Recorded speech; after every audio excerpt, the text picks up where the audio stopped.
का एक बहुत अच्छा सुंदर सा कार्यक्रम आयोजित किया गया है। काफ़ी संख्या में लोग आए हैं, आप भी आई हैं रायपुर से, तो प्रोग्राम कैसा लगा?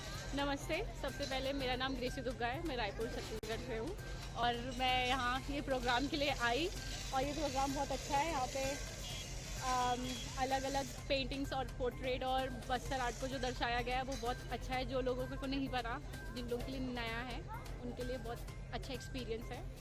और आने वाले समय के लिए आगे भी जो होगा मतलब ऐसा प्रोग्राम, तो मैं चाहती हूँ कि उसमें मेरा भी हिस्सा हो। आप बताइएगा सर। निश्चित रूप से इस तरह का आयोजन जो कलाकार हैं और उनके लिए काफ़ी मोटिवेशनल एक ये फील्ड है ये।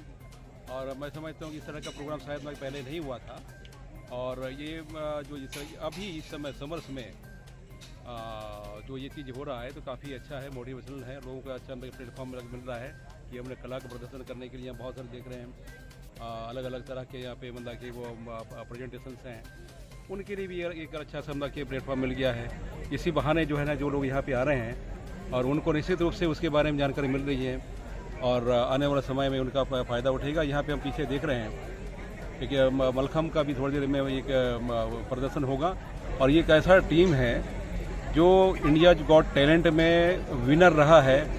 और ख़ास बात यह है कि लगभग 200 टीमों को पछाड़ते हुए और इन्होंने मतलब कि विनर बनने के बना उसके बाद में काफ़ी बड़ा पूरा देश विदेश में और साथ साथ में ये जो क्षेत्र है खासतौर से भुजमड़ जैसे क्षेत्र है और वहाँ से निकल करके इतना बड़ा प्लेटफॉर्म में उनका नाम कमाना और निश्चित रूप से ये क्षेत्र के जिले का, क्षेत्र का, संभाग का और प्रदेश का और देश का नाम रोशन किया उन्होंने।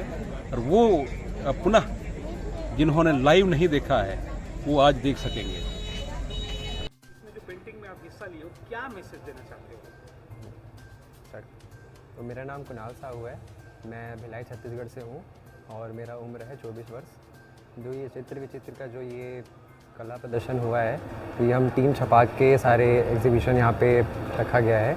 और इस पेंटिंग के द्वारा मैं ये बताना चाहता हूँ कि जैसे एक इंसान होता है, एक मर्द होता है, तो उसके लाइफ में प्रॉब्लम्स होती है, बहुत सारे प्रॉब्लम्स होती है, लेकिन वो चीज़ों को छुपाता है, अपने इमोशंस को नहीं दिखाना चाहता, अपने चीज़ों को बयान नहीं कर सकता।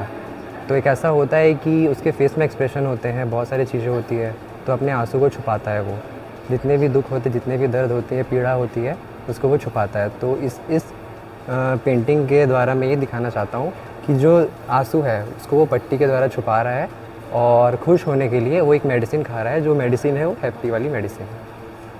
ये जो पेंटिंग अभी आज के दौर का जो पेंटिंग है और पहले के दौर का पेंटिंग में कितना कठिन है, क्या है, नई पीढ़ी लोग इस पेंटिंग को कैसे सीख सकते हैं? आपने तो उकेर दिया, हाँ। लेकिन ये आर्ट के फॉर्म में ये बताइए कि इसको सीखा जा सकता है कि शौक से आदमी बनाता है? नहीं, इसमें दोनों ही चीज़ें हैं। अगर किसी को सीखना है तो बिल्कुल सीख सकता है। और सबसे मेन इसमें ऐसा होता है कि आपका इंटरेस्ट बहुत ही मैटर करता है। अगर जिस फील्ड में आपको इंटरेस्ट है, जो भी चीज़ें हैं, तो अगर आप उसको करेंगे तो बहुत ही अच्छा चीज़ें मिलती हैं। और आज की युवा पीढ़ी को इस सब चीज़ों में आगे बढ़ कर के आना चाहिए।